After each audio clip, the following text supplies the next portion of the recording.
2011 में शुरू हुई आजीविका से जुड़ी भारत सरकार की मुख्य योजना, जिसके साथ जुड़ चुकी है 9 करोड़ महिलाएं। लक्ष्य आजीविका के साथियों से जोड़ महिलाओं को सशक्त वृद्धि, स्वाभिमान और खुशहाल जीवन मिले। वो अपने अधिकार पहचाने, उन्हें हासिल करें।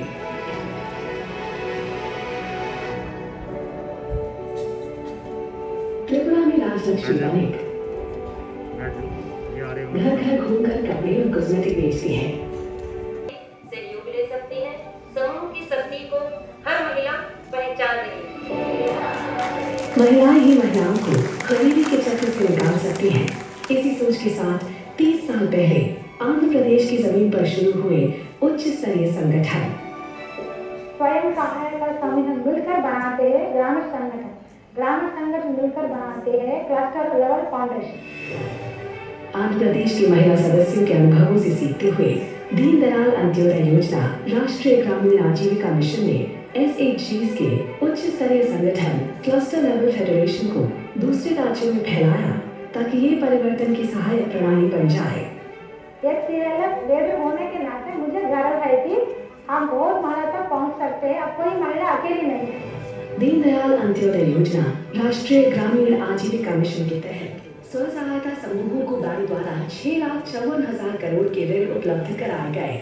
स्व सहायता समूहों को 31,069 करोड़ बतौर कम्युनिटी फंड्स दिए गए।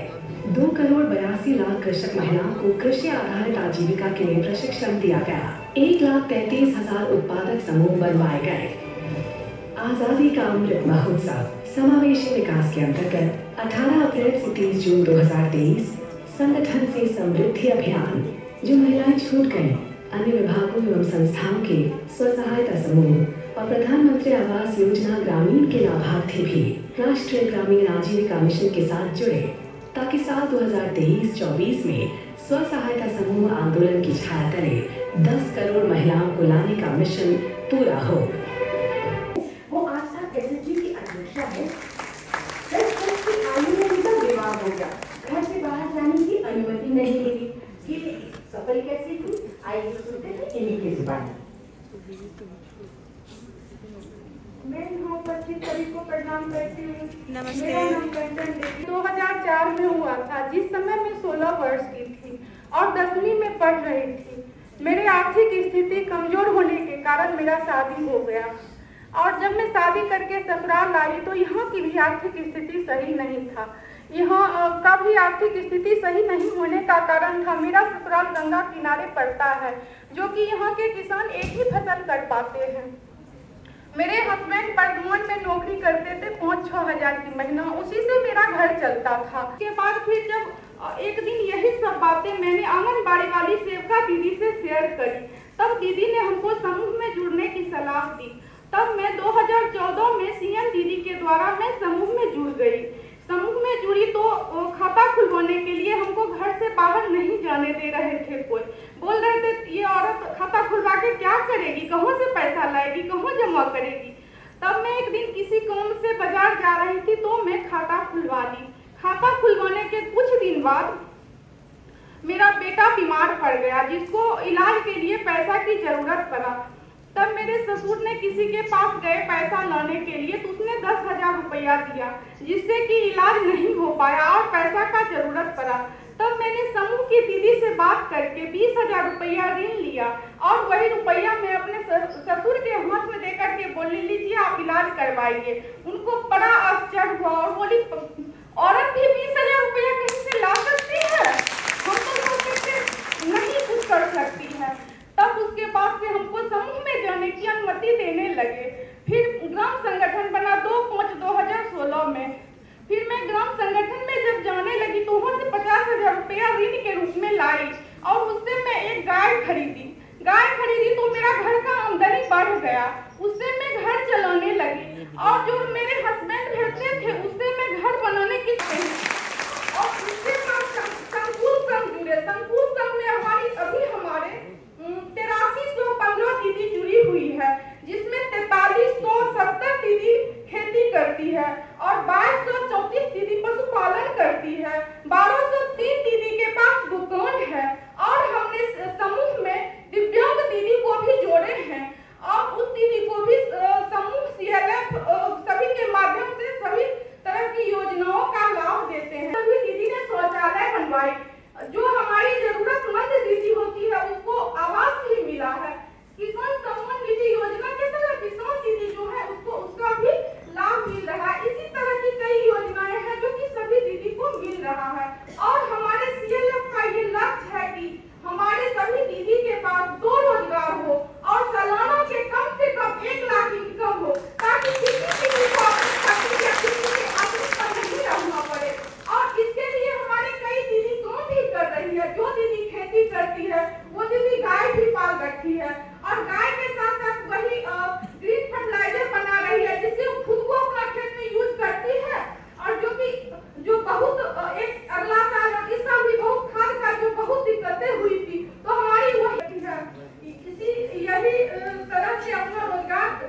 कि वो खाद किसानों के लिए हितकर हुआ है, अच्छा लगा है, दीदी को भी पैसा बचा है।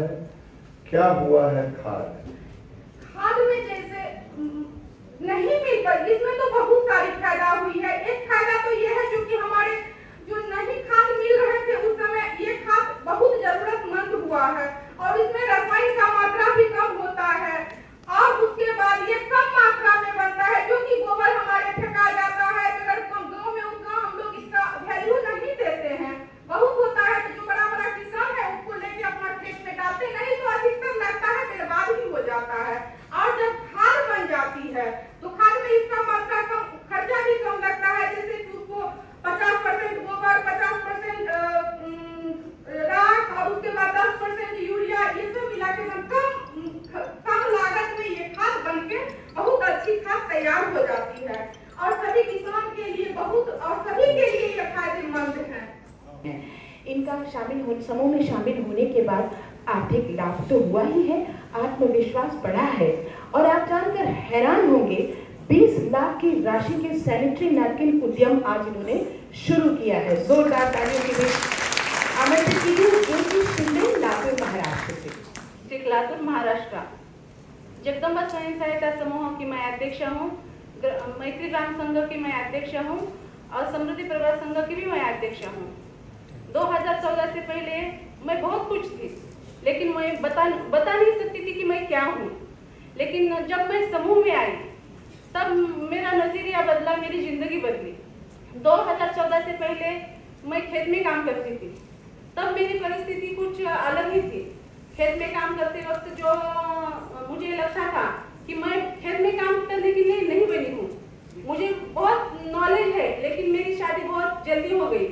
15 साल में मेरी शादी हो गई थी और मेरी 10वीं तक पढ़ाई हो गई थी। इसलिए मैं कुछ ग्रेजुएशन नहीं की थी, मुझे इंग्लिश नहीं आती, इसलिए मैं बाहर भी जाके कुछ काम नहीं कर सकती थी।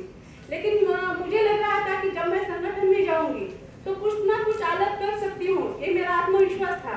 इस आत्मविश्वास के साथ मैंने 2014 में संगठन में आई और मेरा संगठन बनाया। संगठन बनाने के बाद मैंने ग्राम संघ बनाया, ग्राम संघ बनाने के बाद प्रभा संघ बनाया और सब में अध्यक्ष का पद मुझे मिला। इससे मुझे बहुत गर्व होता है। आज मैं बता सकती हूँ कि मैं क्या हूँ, मेरी पहचान क्या है। जब भी मैं बाहर जाती हूँ तब मुझे आप ये बताने की जरूरत नहीं कि जब आगे से बोलते हैं आपका नाम क्या है, तो मैं पट से बोल देती हूँ ज्योति शिंदे, ग्राम संघ की अध्यक्ष हूँ।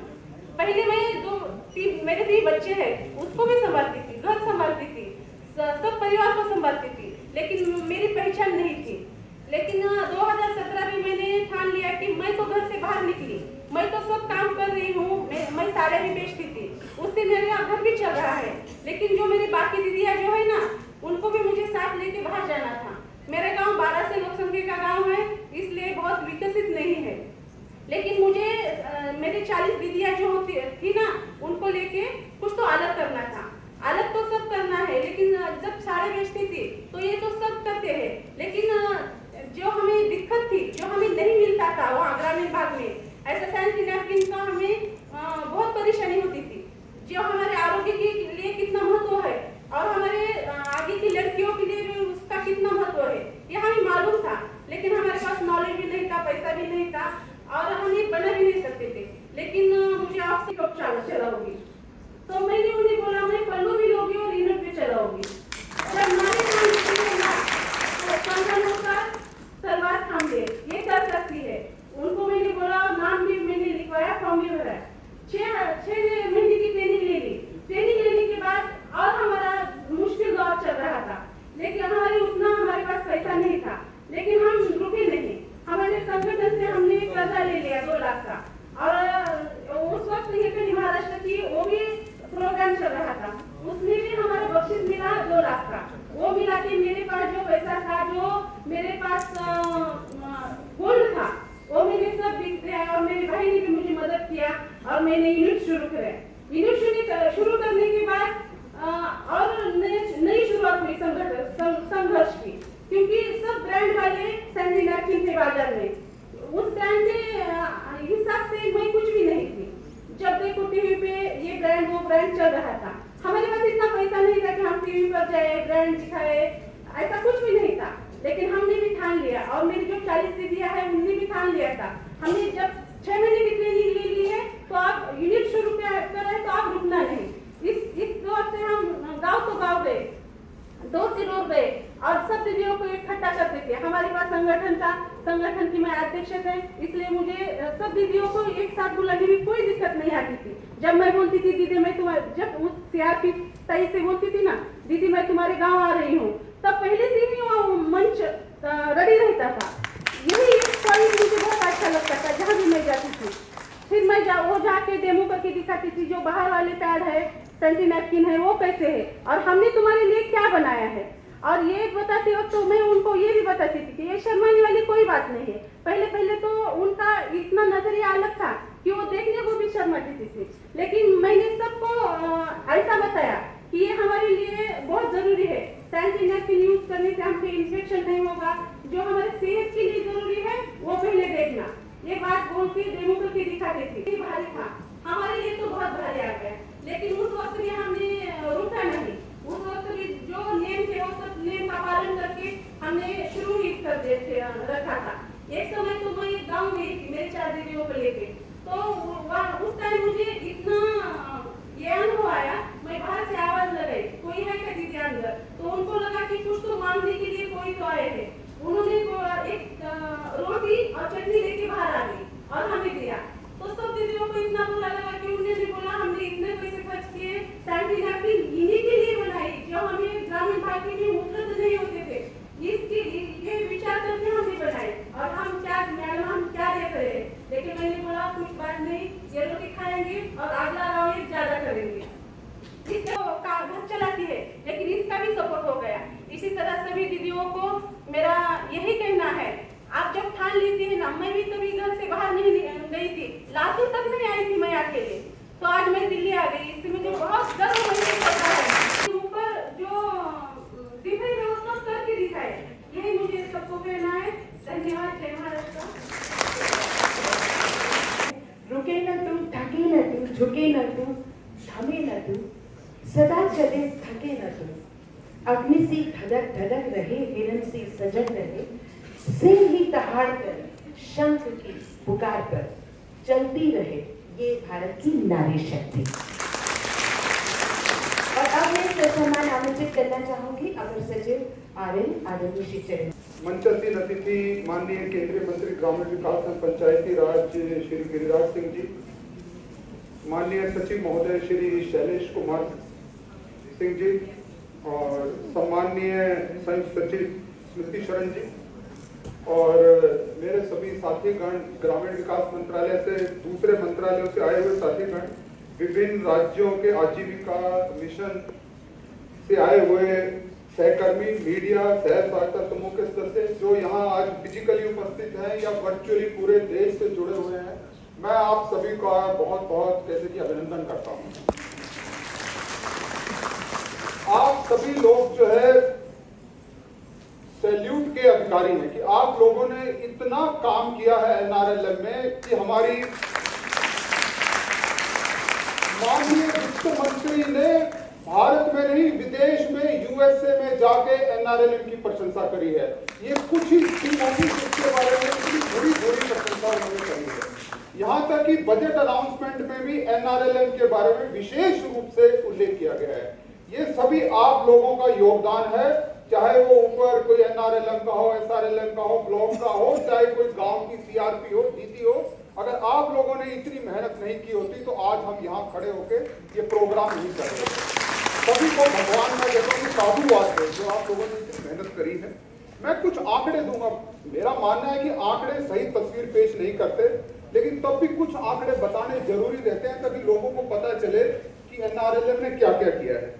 जैसे अभी स्मृति मैडम ने बताया कि 9 करोड़ परिवारों को हम जोड़ चुके हैं, लगभग कहते कि 83.4 लाख स्वयं सहायता समूह। 9 करोड़ मतलब अगर 5 से भी मल्टीप्लाई कर दो तो 45 करोड़ लोग जो है ये एसएचजी मूवमेंट के साथ जुड़े हुए हैं। दुनिया में इससे बड़ा कोई प्रोग्राम नहीं है। और फिर हम लोगों ने 6.54 लाख करोड़ का बैंकों से ऋण लिया है। ये बहुत बड़ी अमाउंट है। और इसका जो कहते हैं एनपीए है वो अब 1.9 के लगभग आ गया है, जो कि मार्च 2022 में 2.14 था। ये सभी आप लोगों की हिम्मत का जो परिणाम है। मैं मंत्री जी को बताना चाहूंगा कि सर, मैं अभी जो इंडियन बैंक्स एसोसिएशन की मीटिंग में मुंबई में था, तो एसबीआई के लोग भी बैठे हुए हैं। उन्होंने कहा सर इतना कम एनपीए तो मतलब ये सैल्यूट है कि ये लोग कर रहे हैं। मतलब हमारे यहाँ तो एग्रीकल्चर में भी 23% है, 23% एनपीए है। आप लोगों ने कहते कि कमाल कर रखा है। हम पूरी तरह से जो है मतलब इनकी कहते कि मदद करना चाहते हैं। दूसरा, हम लोगों ने ये पिछले वर्ष 22-23 में 48.80 लाख जो एसएचजी को बैंक के साथ जोड़ा, जबकि हमारा टारगेट सिर्फ 42 लाख था। देखिए कहां हम मतलब टारगेट को अचीव कर रहे हैं। और हमने जो बैंकों से ऋण लेने का रखा था 1,37,000 करोड़ था, हमने 1,44,000 करोड़ रुपए का बैंकों से ऋण लिया। जो हमारा आउटस्टैंडिंग का 1,73,000 करोड़ था, हम लोगों ने 1,92,000 करोड़ तक कहते कि इसको आउटस्टैंडिंग में पहुंच गए। फिर हमारी जो दीदियां बैंकिंग कॉरेस्पोंडेंट के रूप में काम करती हैं, लगभग 1 लाख हैं, जो उन्होंने कोविड के टाइम भी इतने सुदूर गांव में जाके हमारे लोगों को सहायता पहुंचाई, जबकि लोग डरे हुए थे कि कैसे काम करेंगे। तो इन दीदियों ने 42,000 करोड़ का कहते कि पैसा गांव-गांव में जाके बांटा है, चाहे एमजी नरेगा की बेटी हो, चाहे पेंशन का पैसा हो। ये सभी जो है, मैं तो कह रहा हूँ कि भगवान इनके ऊपर पूरी दया दृष्टि बनाए रखे, जो इन्होंने इतना अच्छा काम किया है। तो इसके लिए मैं सभी का कहते कि बहुत बहुत कहते कि आभारी हूँ। और लेकिन अभी हमको यहाँ रुकना नहीं है। जैसे अभी हमारी एक दीदी कह रही थी, अभी हमें मंजिलें और भी तय करनी है, और मंजिलें आगे और भी टफ हैं। हमारा तो जो सपना है, जैसे माननीय मंत्री जी का सपना है कि हर दीदी हमारी लखपति रहे। हम हर दीदी को 3 से 4 लाइवलीहुड दें, ताकि इतना पैसा कमाए, लखपति क्यों, वो लाखों कमाए, 1 लाख क्यों 10 लाख तक कमाए। हम तो ये चाहते हैं। उसके लिए जो भी हमसे बनेगा, हम पूरी मशक्कत से लगे हुए हैं। और हम चाहेंगे कि सभी लोग, आज ये मैसेज पूरे देश में जा रहा है, तो मेहनत करें और इसके साथ आगे बढ़ें।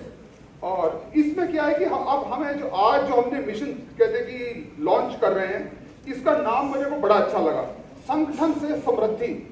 मतलब अगर हम जुड़ जाएंगे तो पूरे देश में समृद्धि ला सकते हैं।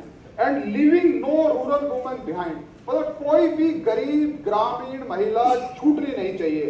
इस जो अपना 2.5 महीने का मिशन है, मैं चाहूंगा कि 10 करोड़ की फिगर ये 2.5 महीने के अंदर ही हम पहुंचा दें और दिखा दें कि जब हम जुड़ जाते हैं तो एक तूफान का रूप ले लेते हैं, और पूरे देश में कहते हैं कि हम इसको ये टारगेट को अचीव करके बताएंगे, और कोई रोकने वाला नहीं है। हमने जब कहते कि पिछले 2 हफ्ते का चलाया था, तो 16 लाख हमने जो कहते कि घरों को जोड़ दिया था। तो अगर हम ये 2.5 महीने में भी करें, तो मैं नहीं समझता 1 करोड़ हमारे लिए भी बड़ी फिगर है। 1 करोड़ में मंत्री जी को आश्वासन दिलाना चाहूंगा, हम ये 2.5 महीने में ये टारगेट बांटते हैं, डिस्ट्रिक्ट वाइज, ब्लॉक वाइज और गाँव वाइज पर, ताकि जो घर छूट रहे हैं उनको हम सबको कहते कि अपने फोल्ड में ले सकें। दूसरा, हमारी जो कुछ जो ऐसे चीज है वो डिफंक्ट हो गई है, उनको देखें और उनको रिवाइव करें, ताकि वो भी अपना इस चीज का फायदा ले सके। फिर हमें ये करना है, जो कि प्रधानमंत्री आवास योजना ग्रामीण के बेनिफिशियरी है, उनको सबको जोड़ना है। और उसका ऐप भी कहते मूर्ति साहब यही हमारे एनआईसी के बैठे हुए हैं, उन्होंने मेरे को सर वादा किया है कि मंडे को सर ये ऐप कैसे भी लॉन्च कर दिया जाएगा। तो सारा डाटा इधर से एनआरएलएम से पीएमएवाईजी और पीएमएवाईजी से एनआरएलएम में आ जाएगा। तो सारा हम डाटा भी जो है पीएमएवाईजी की कहते हैं बेनिफिशियरीज को भी इसके साथ जोड़ देंगे सर। और फिर हमें क्या करना है कि ये जितने भी एसएचजी बनाए, इसको विलेज ऑर्गेनाइजेशन के साथ जोड़े, विलेज ऑर्गेनाइजेशन को सीएलएफ के साथ जोड़े, ताकि संगठन का मतलब सिर्फ एसएचजी नहीं, हमारा संगठन सीएलएफ लेवल तक का है। इनको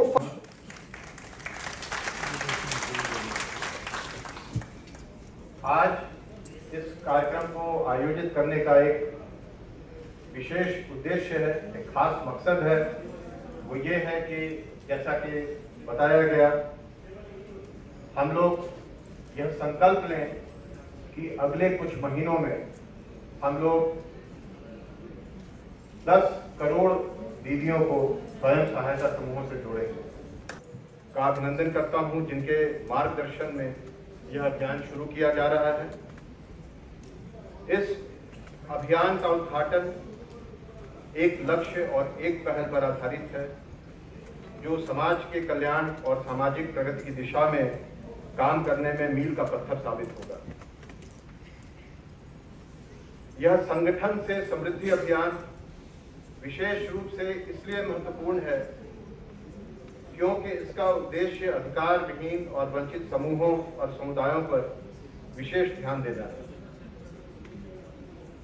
इस अभियान के परिणामों को दीनदयाल उपाध्याय योजना, राष्ट्रीय ग्रामीण आजीविका मिशन अर्थात ANRLM के प्रत्येक स्तंभ जैसे कि जीवन की गुणवत्ता को बढ़ाने के लिए स्थायी आजीविका, वित्तीय भागीदारी और सामाजिक विकास को बढ़ावा देने के प्रयासों द्वारा पूरा किया जाएगा।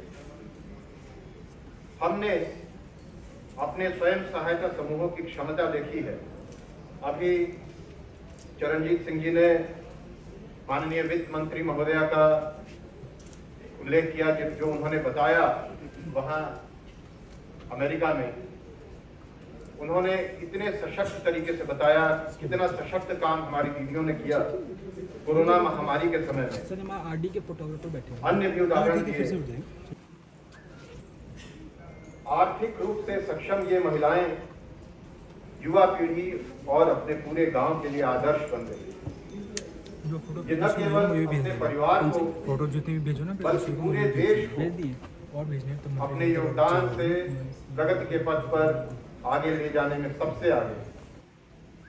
पिछले कुछ वर्षों से आप में से कई दीदियां पंचायत स्तर पर प्रतिनिधित्व भी कर रही हैं। लिंग आधारित भेदभाव के खिलाफ अन्य महिलाओं की सहायता करती हैं और खाद्य सुरक्षा और स्वास्थ्य अधिकारों तक पहुंच बनाती हैं। हम उम्मीद करते हैं कि हर ग्रामीण गरीब महिला ANRLM के SHG नेटवर्क का हिस्सा बनकर लाभ पा सकें। SHG और उनके उच्च स्तरीय संघों ने यह सुनिश्चित करने में महत्वपूर्ण भूमिका निभाई है कि विकास की पहल नीचे से ऊपर की ओर जाए। इसलिए निरंतर परिवर्तन और विकास सुनिश्चित करने तथा जीवन की गुणवत्ता में प्रगतिशील वृद्धि सुनिश्चित करने के लिए का नाम है कुमकुम महिला दल और ग्रामीण संगठन का नाम है पितरा प्रगति ग्रामीण संगठन, जिसमें मैं ट्रेजरर हूँ। और मेरा क्लस्टर है राजनगर महिला क्लस्टर, वो उनकी समवाय समिति लिमिटेड, जिसमें मैं सेक्रेटरी का काम करती हूँ। और मैं यहाँ पर आज CLF लीडर के हिसाब से आई हूँ। जब मैं SHG के साथ नहीं जोड़ा था तो मेरी पहचान कुछ ऐसा था कि मैं उस घर की बेटी हूँ और इस घर की बहू हूँ। आज मेरे पास अलग अलग पहचान है। जैसे कि मैं जब गांव में जाती हूँ तो लोग मुझे ग्रामीण संगठन की ट्रेजरर दीदी कहकर बुलाती है, और गांव के बाहर जब जाती हूँ ना तो लोग मुझे CLF सेक्रेटरी दीदी कहकर बुलाती है, तो मुझे बहुत गर्व महसूस होता है। और उसके बाद मेरे पास उस समय कोई काम भी नहीं था, तो मुझे घर भी संभालना था और बच्चों को भी संभालना था, और मैं सोच रही थी कि मैं क्या करूँ। तो मतलब और पैसा भी नहीं था कि घर में रहकर कोई काम करो तो उसके लिए बहुत पैसे की ज़रूरत है, और मुझे लोन लेना है तो बहुत इंटरेस्ट के साथ लेना पड़ेगा। तो मतलब सोच कर भी डर लगता था कि कैसे इसको वापस करेंगे। तो उसके बाद और मेरे पति जो दूसरों की गाड़ी चलाकर कमाते थे, उससे ही मेरा घर चलता था। और फिर आंध्र प्रदेश से कुछ दीदी लोग जाकर हमारे यहाँ पर ECRP रावण करके हम लोगों को समझाया कि कैसे हम लोग SHG में आकर अपनी और अपनी गांव की उन्नति कर सकती हूँ। फिर हमने 12 दीदी मिलकर 2016 में अपना SHG बनाया। फिर 6 महीने बाद ग्रामीण संगठन बनाया। फिर 2018 में हमने अपना CLF बनाया। उसके बाद मैंने वहाँ पर कम इंटरेस्ट में लोन मिलता है और उसके लेन देन भी बहुत सरल तरीके से होता है। फिर मैंने अपनी ज़रूरत के हिसाब से लोन लेना शुरू किया है। जैसे एक बार मेरे पिताजी का बहुत किडनी की बीमारी थी, तो पैसों के कारण उसकी इलाज नहीं हो पा रहा था। तो मैंने पहले माँ, शिशु और किशोरी को लेकर काम करने का निर्णय लिया है। तो उसकी जो 1000 दिन का प्रोग्राम होता है, इस पर हम लोग कुछ काम किया है। और हमारे यहाँ पर आंगनबाड़ी में एक गर्भवती माँ, प्रसूति माँ और किशोरियों को लेकर एक पुष्टि दिवस होती है, जिसमें पहले तो कोई आंगनबाड़ी के अंदर अगर 40 दीदियाँ थी तो इसमें से सिर्फ 10 या 12 दीदियाँ ही इसमें भाग लेती थी, लेकिन आज 30 से 32 दीदियाँ इसमें भाग लेती है। और हम लोग शिक्षा के ऊपर भी काम किया है। शिक्षा में हम लोग ड्रॉप आउट में काम किया है। अब हमारे यहाँ पर ड्रॉप आउट 0 है। और इसके बाद हम लोगों ने लाइवलीहुड में भी काम किया है। जैसे हमारे यहाँ पशु के शिशु के दीदी लोग हैं, उन लोगों ने पशुओं की वैक्सीनेशन करा के या कैसे उन्नति विज्ञान पद्धति से हम लोग तालाब में मछली चाष कर सकती हूँ, उसके ऊपर ट्रेनिंग देती है और कैसे इससे हम लोग हमारी इनकम जो है वो आगे बढ़ा सकती हूँ। और भी काम है जैसे पार्लर या ट्रेनर है, उसकी ट्रेनिंग हम लोगों को TRLM के माध्यम से मिलता है।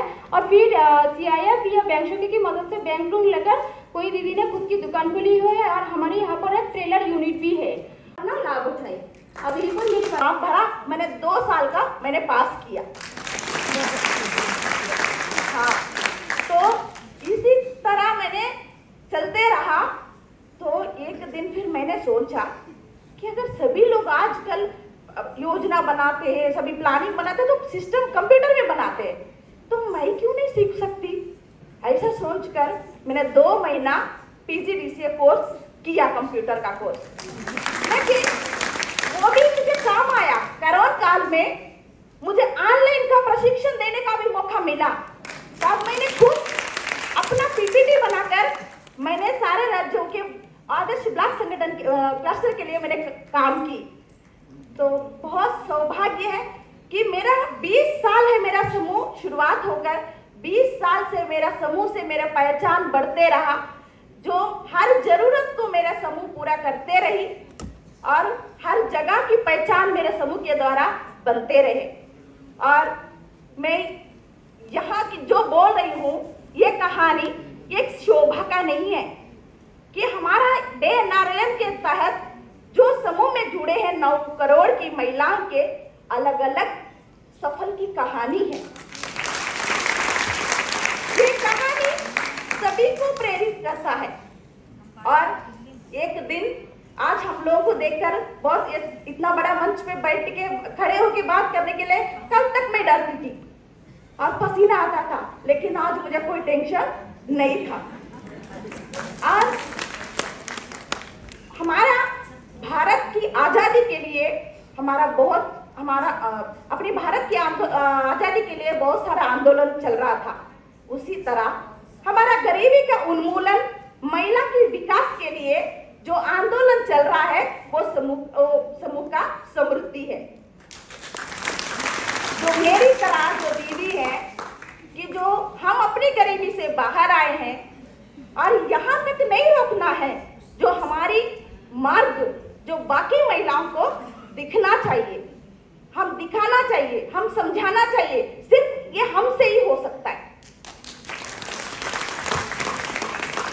और धन्यवाद भारत सरकार और ग्रामीण विकास मंत्रालय, सारे SRLM और मेरे साथी दीदियों और समूह में जुड़े हुए दीदी और समूह में जुड़ने वाली दीदी को मेरा बहुत बहुत आभार व्यक्त कर रहा हूँ। धन्यवाद।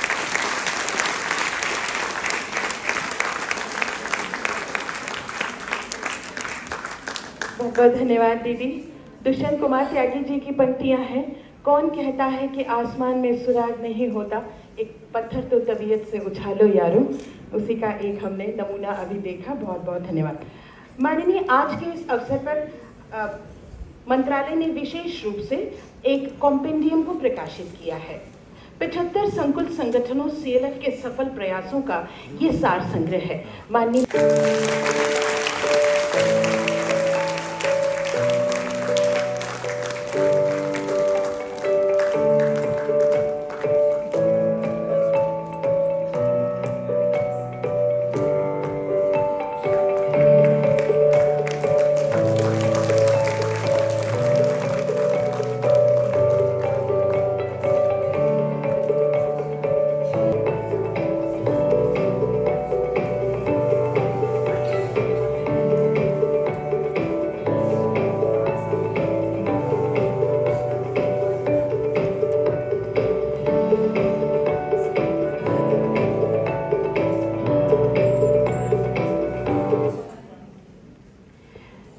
एवं समारोह के मुख्य अतिथि से मेरा निवेदन है कि रिमोट का बटन दबाकर इस संगठन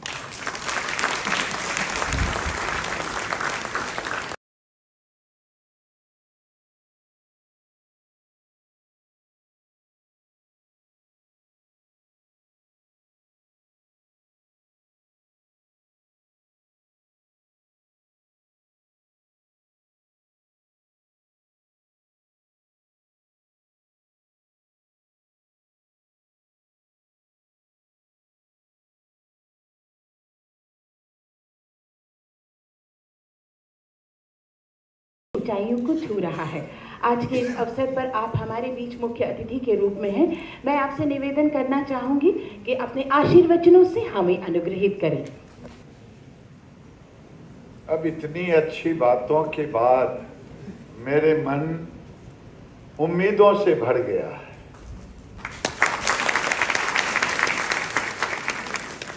लेकिन मैं औपचारिकता के नाते कुछ और बातें जो मेरे मन में बच गया है उनको आपके सामने रखने का काम करूंगा। बोलिए भारत माता की, भारत माता की, वंदे वंदे। आज इस कार्यक्रम में हमारी दीदियां मुख्य केंद्र में हैं। मैं सबको प्रणाम करता हूं और मंच पर बैठे हमारे टीम के एग्जीक्यूशन को, थीम के एग्जीक्यूशन को, सोच को जमीन पर उतारने वाले मेरे सचिव शैलेश जी, मेरे एडिशनल सेक्रेटरी मानवर चरणजीत जी, ज्वाइंट सेक्रेटरी स्मृति जी और अधिकारीगण और खास करके बैंक के अधिकारीगण,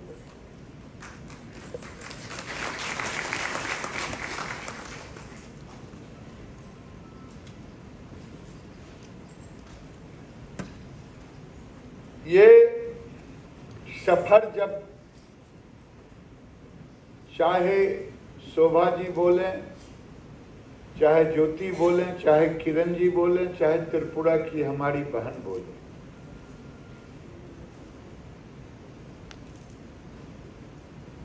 उस पीड़ा को मैंने नजदीक से देखा है। और नरेंद्र मोदी ने शायद यहां बैठे लोगों के ध्यान में होगा, नहीं भी होगा, नरेंद्र मोदी एक ऐसे व्यक्ति का नाम है जो गरीबी देखा है, गरीबी पला है, गरीबी सुना नहीं। तो वो गरीबों की बात, गरीबों के दिल की बात को जानते हैं। आज हमारे मीडिया के मित्र हैं, जब हमारी दीदियां कह रही थी तो मैं मन ही मन सोच रहा था इनके चैनल पर तो कुछ और चल रहा होगा, गर्मा गर्म उसकी हत्या, उसकी मर्डर। लेकिन आज देश में जो गरीबी की हत्या करके अमीरी की ओर बढ़ रही है दीदी, इसकी चर्चा शायद नहीं कर पाए। जो अपने हाथों रौंद करके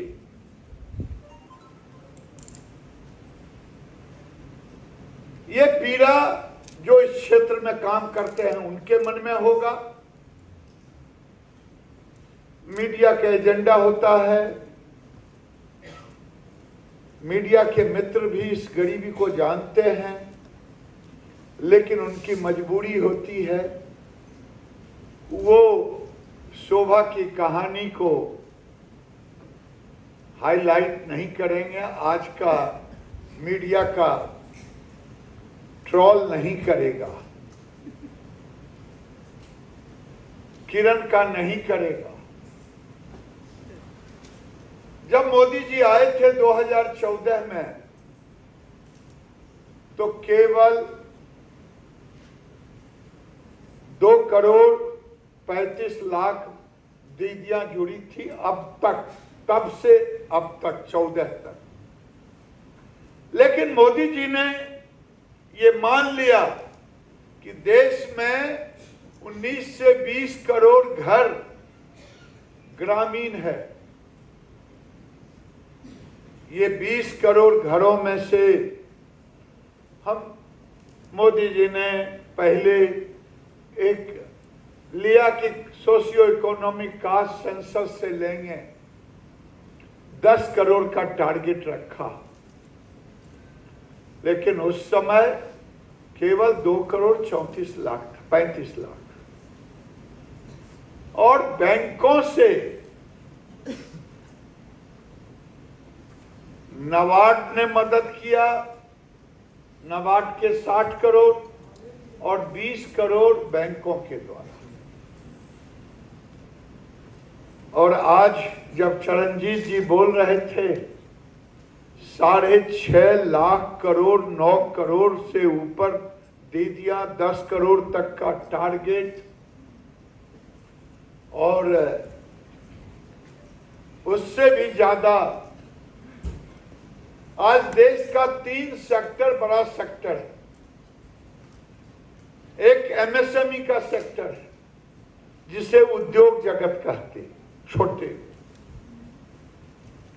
और दूसरा एग्रीकल्चर का सेक्टर,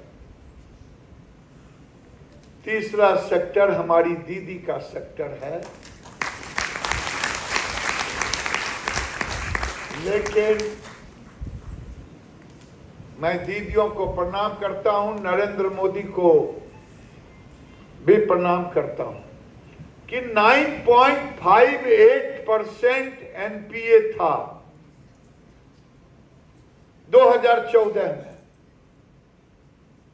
और आज 1.8 है अब जब मैं बोल रहा हूं। मैं तो चाहता हूं मेरी टीम बैंक के साथ पहले 250 जिले में प्रयोग के रूप में इंटरेस्ट को वेव देते थे, सबमिशन हम 3% का छूट। अब तो सभी जिलों में मोदी जी ने कहा कि सभी जिलों में दो। जब मोदी जी के नाम पर दीदी ताली तो बजा कि मोदी जी ने 3% सभी दीदियों के लिए कहा कि 3% इंटरेस्ट जो ऋण में ब्याज लगेगा उसमें 3%, क्योंकि मोदी जी का मानना था। आज मैंने 2 सेक्टर कहा, मैं नहीं समझता बैंकर बैठे हैं ये एनपीए किसी सेक्टर में होगा, है क्या? मैं खोलना नहीं चाहता कि एमएसएमई में कितना परसेंट है। मैं बिहार में कोऑपरेटिव मिनिस्टर था, मैंने अपने टीम को भेजा, मेरा कोऑपरेटिव बैंक पुराना, मैं बांग्लादेश भेजा कि जाओ जरा ट्रेनिंग लेके देख के आओ कि वहां इंटरेस्ट क्यों एनपीए कम है। और आने के बाद मैंने एक ही चीज समझा, जब हम ब्याज ऋण देते हैं, मैं बैंकर से कह रहा हूं, नीड बेस्ड फाइनेंस कभी एनपीए नहीं होता है। जरूरतमंदों को पैसा देने पर कभी वो एनपीए नहीं होता। एनपीए होता है फेस विथ फाइनेंस, चेहरा देख करके ऋण जब दिया जाता है। आज हमारी दीदियां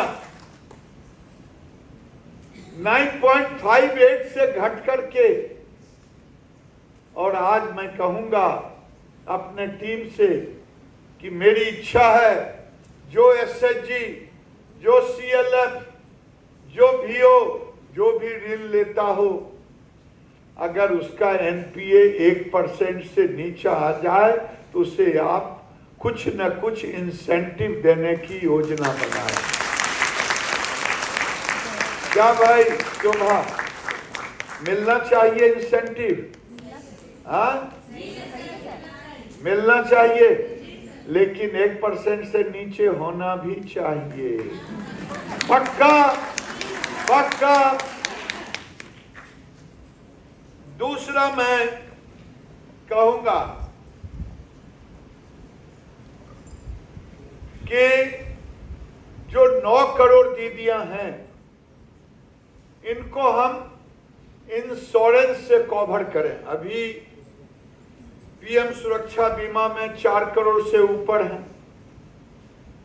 पीएम जीवन ज्योति बीमा में 3 करोड़ से ऊपर है। पीएम जन आरोग्य,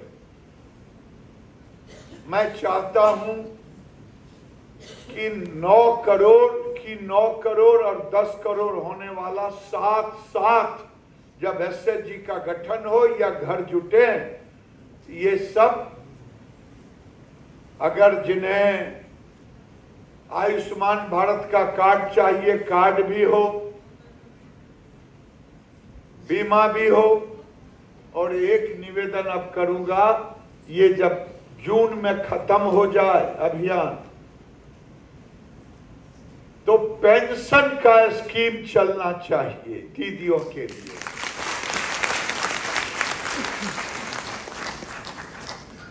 लाखपति दीदी, पेंशन युक्त दीदी। नहीं तो कहां तालियां मोदी जी। मुझे लगा कि मैं गलत बोल दिया। हाँ? मैं एक और विनती करूंगा। यहां तो किरण जी, शोभा जी, ज्योति जी, त्रिपुरा की बहन, सबने अपनी, त्रिपुरा जब मैं गया तो एक कार्यक्रम था, उस विप्लव देव उस समय मुख्यमंत्री थे। एक बहन, एक दीदी कही कि मैं 31,000 रुपया महीना कमाती हूं। तो दीदियों में क्षमता है, और ये क्षमता है। मैं तो चाहता हूं जैसे स्टार्टअप की दुनिया, अभी कहते हैं ना कि युवा स्टार्टअप की ओर जा रहे हैं, 10,000 से ऊपर स्टार्टअप हुआ। हम स्टार्टअप एक मेरा स्कीम है, लेकिन उस स्टार्टअप की नहीं, इनोवेटिव इनकम स्टार्टअप दीदी में भी अब हम चालू करेंगे। उसका मॉडल क्या होगा, उसका डिजाइन क्या होगा? जो लाखपति दीदी, क्या किरण जब बोल रही थी, मेरे जिले से आती हैं, इसलिए मैं जानता हूं। एक गाय लेने के बाद इनकी जिंदगी अगर बन गई, तो मेरे मन में है कि अगर जिले का सीएलएफ गाय खरीद करके लाए और अपने पास रखे, और जो दीदियां चाहे इधर उधर ना भटके, अच्छी गाय उसे सीएलएफ से मिल जाए, क्या ये उचित होगा कि गलत होगा?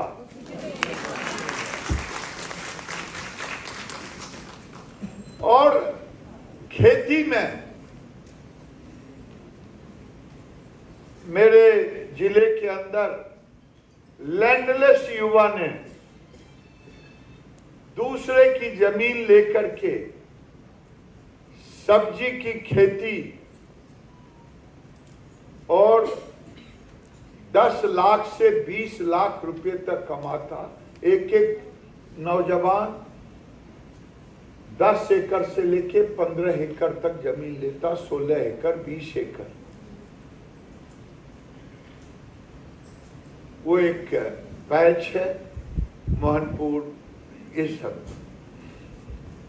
तो क्या हमारी दीदी जो सीरियल क्रॉप करती, धान की खेती, क्या उसको छोड़ करके मिलेट, सब्जी, फलदार पेड़ की ओर जाना चाहिए कि नहीं जाना चाहिए?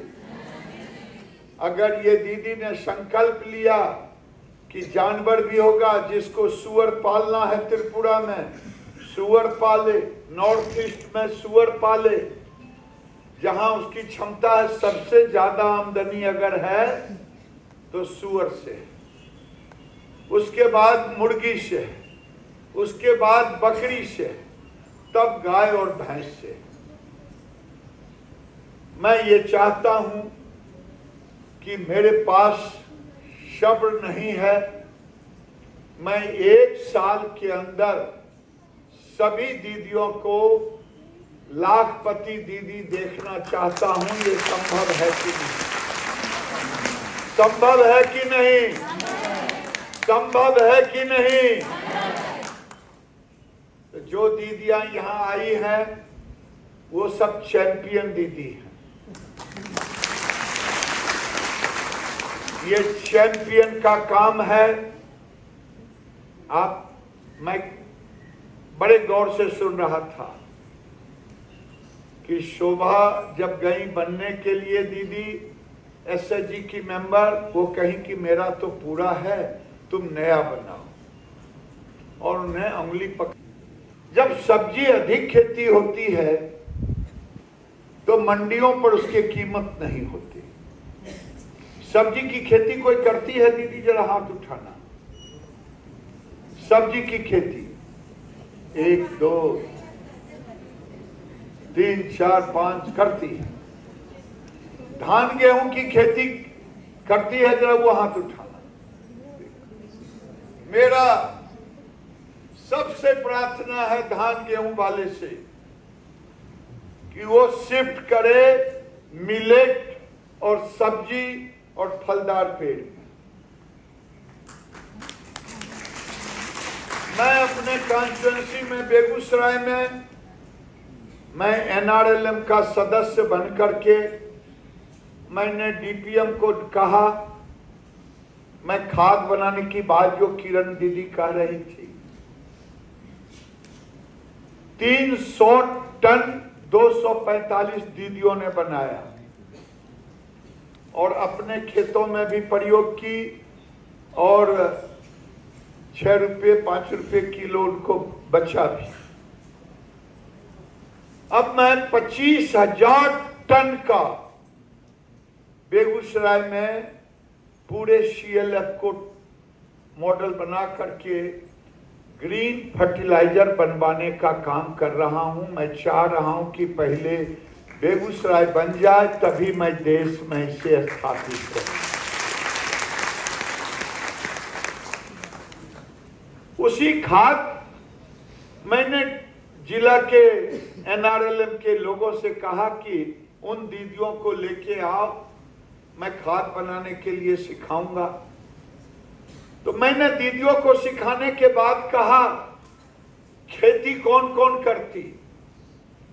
80% दीदी थी जो खेती करती थी। मैंने पूछा 1 एकड़ में कितनी आमदनी होती? मैक्सिमम 50,000 रुपये एकड़ बताया। मैंने कहा कि अगर 1 लाख हो जाए तो, तब कहा बहुत अच्छा। मैंने कहा 2 लाख हो जाए तो थोड़ा चेहरा और खिल गया। 3 लाख कहा। 3 और 4 कहते कहते वो वहां हमारी भाषा में दीदिया कही कि आप हमसे मजाक तो नहीं कर रहे हैं। मैंने कहा कि अब दीदियों को मैं कहा कि जिनके जमीन डूबते नहीं है, 1 एकड़ में एक समूह अगर केला की खेती 3 भाग में करे, कहा क्या होगा उससे? उस जहां मैं सिखा रहा था केले का गाछ भी था। मैंने कहा कि इसको जब फल ले लेती हो तो उसके क्या करती हो? तो क्या करते हैं? फेंक देते हैं। मैंने कहा कि उसके लेयर पर लेयर निकालोगे तो 10 लेयर निकलेगा। इस लेयर को सुखा दो और लोहे के कंघी बनाओ। और अहमदाबाद में एक इनोवेशन फाउंडेशन है, वहां मैं गया था, देखा था। वही मैंने कहा कि जब उसको और उसके बाद उसकी चटाई बिनो, चाहे योगा मैट बना लो, चाहे नमाज पढ़ने का मैट बना लो, चाहे डाइनिंग टेबल के लिए बना लो, या और फल रखने के लिए बना लो। अगर 5-5 महीने पर 1 एकड़ को 3 भाग में करोगी तो आएगा कि नहीं? 15 लाख रुपया आएगा। सबकी आंखें फटी की फटी रह गई। मैं अब दीदियों से मैंने कहा मैं मजाक कर रहा हूं या सही कह रहा था? बोली सही कह रहा था। अब हमारी दीदियों से अपील है, आग्रह है कि तुम चैंपियन दीदी यहां आई हो, तुम जो करोगी उसी का अनुकरण तुम्हारे जिले में अन्य दीदियां करेगी। और मैं कि 20% अभी दीदी लाखपति है, मुझे लगेगा समय। मैं कहता हूं कोई समय नहीं लगेगा जब मेरे गांव के नौजवान, ये तो देसी भाषा में कहूं तो रणचंडी दुर्गा जगदम्बा है, ये हमारी दीदियां कुछ भी कर सकती है। इसको कोई भी चैलेंज, जब आप कहानी सुन रहे थे कभी खुशियों से ताली भी बजा रहा था, कभी आंखों में आंसू भी आ रहा था, क्योंकि मैंने पिछले लोकसभा में मैं सोलर चरखा चलवाता था दीदियों से। मीडिया के लोग गए, कितना कमाती हैं? 6,000 से 10,000। क्या करती हैं? उसने अपना, जैसे हमारी बहन कही दीदी, टूटे हुए घर के दीवार को बनाया। और क्या करती हैं? अपनी बेटी को लाई, कहा ये स्कूल जाती थी, इसके पास ड्रेस नहीं था, आज गांव के उन लोगों के बच्चों के साथ ड्रेस के साथ जाती है। ये दीदियों की ताकत। और मेरी इच्छा है 10 करोड़ तक नहीं रुकूंगा। जितने घर जुट पाएंगे उन सारे घरों को पहले 10 करोड़ को पूरा लक्ष्य करने के बाद जो दीदी जुटना चाहेंगी, क्योंकि गांव में आज 20 करोड़ घर है, तो अगर 2.5 करोड़ घर को अगर आप छोड़ दें, 5 करोड़ घर को छोड़ दें, तो 15 करोड़ घर की दीदियां किरण कहलाएगी। सोशियो इकोनॉमिक कास्ट सेंसस में नहीं आएगी जिस जाति से आती है, लेकिन आर्थिक स्थिति, इसीलिए मैंने कहा है कि पहले 10 करोड़ पुरने के बाद हम आग्रह करेंगे कि जो घर, जो बहन, जो दीदी सेल्फ हेल्प ग्रुप से जुटना चाहे जुटे। मार्केटिंग की चिंता हम विभाग कर रहा है। हमने, आप देखेंगे, बैंक सखी, बीसी सखी, कृषि सखी, पशु सखी, ये सब जो सखी है। मैं नॉर्थ ईस्ट में था, त्रिपुरा में, हमारी बहन कृत्रिम गर्भाधान कराने में पुरुषों से 2 कदम आगे थी, इतने अलर्ट। और जो हमारी बहन पशु रख रही हैं, मैं इसकी शुरुआत करूंगा टेक्नोलॉजी से। हमारे पास जानवर है 10 लीटर की। 10 लीटर की जानवर किनके पास है? जरा हाथ उठाना। तो 27, 28, 29 को कई साइंटिस्ट को ले जा रहा हूं। मेरे मन में है कि आने वाले दिन में ये जो 9 करोड़ दीदी हैं, ये खुद कंज्यूमर हैं, ये सामान खरीदती है कि नहीं खरीदती है? खरीदती है ना। नमक सबके घर में प्रयोग होता ना? हल्दी सबके घर में प्रयोग होता ना? और चाहे पाम ऑयल हो, चाहे सरसों का ऑयल हो, 1 चम्मच तेल भी तो हम लेते ही हैं ना। मैं इसकी शुरुआत कर रहा हूं कि देश की 9 करोड़ दीदी, जो हम 10 करोड़ तक जाने का लक्ष्य रखा है, ये 10 करोड़ हम खुद कंज्यूमर हैं। अपने उपयोग का सामान हम खुद बनाएंगे। इसकी शुरुआत हम बेगूसराय से कर रहे हैं। विकास योजना है, उसको अब सेल्फ हेल्प ग्रुप से भी जोड़ने का काम में लगे हैं। देखते हैं कैसे जुटेगा, उनको वही ट्रेनिंग। यहाँ हनी कौन कौन बी कीपिंग करते? बी कीपिंग कोई नहीं। मधु मेरा रिक्वेस्ट है, यहाँ जो चैंपियन दीदी आई हैं, गांव से जुड़ी है, प्राकृतिक देन है हनी को प्रमुखता के साथ बी कीपिंग करना चाहिए कि नहीं करना चाहिए। और जब हम बी कीपिंग करेंगे आपका कुछ नहीं बिगड़ेगा।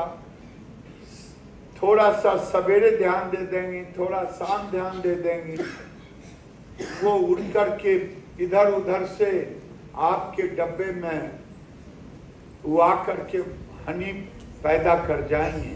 और प्रधानमंत्री नरेंद्र मोदी जब 2014 में आए हैं, उस समय केवल जब से ये कार्यक्रम चला 19 साल से 2,35,00,000 महिलाएं केवल आजीविका मिशन में जुड़ी थी, सेल्फ हेल्प ग्रुप में। और आज हम 9 करोड़ से ऊपर गए हैं। 2024 तक 10 करोड़ का लक्ष्य है। केवल दीदियों को एसएचजी ग्रुप में जोड़ना नहीं है, बल्कि मोदी जी ने हर जिले को 3% बैंक ऋण जो होता उस पर जो ब्याज लगता उसके इंटरेस्ट भी देते। आज देश के अंदर 6.5 लाख करोड़ से ज़्यादा बैंक का लैंडिंग है मोदी जी के नेतृत्व में। केवल वही नहीं है, और आप देखें एक तरफ मोदी जी ने बैंकों के द्वारा ऋण दिलवाया, लेकिन दीदियाँ जो थी पहले 9.58 एनपीए था, आज 1.8 है, जिसको आज हमने तय किया है कि 1% पर ले जाएंगे। ये मोदी का सपना है। इनकी आमदनी लाखपति दीदी, ये जब लाखपति दीदी होंगी, हो रही हैं, तो देश में 10 करोड़ को अगर जोड़ दें लाख से, तो कितने हजार करोड़ का जीडीपी देश में दीदी देगी। ये मोदी जी का सपना है। 19 करोड़ 20 करोड़ घर है देश के अंदर में, गांव में। उस गांव में हम 10 करोड़ तक पहुंच जाएंगे। आगे जो बचेगा उसको भी हम लेने का काम करेंगे। और ये सपना ये मिशन के तहत हम शुरू किए हैं, जो जून तक इसे 10 करोड़ पूरा करने का लक्ष्य रखा है। लक्ष्य तो कम ही रखा है, लेकिन मैं उम्मीद कर रहा हूं कि हम लक्ष्य को मार्च 24 के पहले हम पूरा करेंगे और सबकी आमदनी लाखपति दीदी। जब मोदी जी के नेतृत्व में 9.58 से 1.8 आया है, तो हम एक तरफ सुविधा दे रहे हैं, आमदनी बढ़ा रहे हैं, और दीदियां संकल्पित, आपने देखा कि सबने स्वीकृति दी है। हम 1% पर ले आएंगे, जो देश के लिए मिसाल होगा। MSME sector, agriculture sector, heavy industry sector, किसी सेक्टर में इससे कम एनपीए नहीं हो सकता। सर जी, रूरल एरिया में भी कुछ प्रावधान रखे गए हैं सर, वहाँ तक पहुँचने की व्यवस्था है सर पूरी? रूरल में ही तो होगा गुरु जी। ये ग्रामीण सेक्टर में ही 20 करोड़ घर हैं। उस 20 करोड़ में हम 10 करोड़ तक 19 साल से चल रहा था, वो केवल 2,35,00,000 था जी। और मोदी जी के कार्यकाल में हम 10 करोड़ तक। BFI से लेकर के सारे डॉन का फोटो बिहार सरकार मुख्यमंत्री उप मुख्यमंत्री के कमरे में फ्रेमिंग करके सजा दे। उन्होंने कांग्रेस में उसके पहले ओसामा जी कहा था, दिग्विजय बाबू ने। ये लोग वोट के खातिर महिमा मंडित करते हैं और कुछ नहीं है। और देश आगे बढ़ना चाहता है। ये उमेश पाल की हत्या पर किन्हीं की जुबान नहीं खुली। आज सब लोगों के पेट में मोदी सरकार की योजना है इन दीदियों को लाखपति बनाना। और जो 20 करोड़ घर है ग्रामीण भारत में, उसमें 10 करोड़ तक हमें 2024 तक पहुंचना ये लक्ष्य है। उससे अधिक पहुंचेंगे कम नहीं।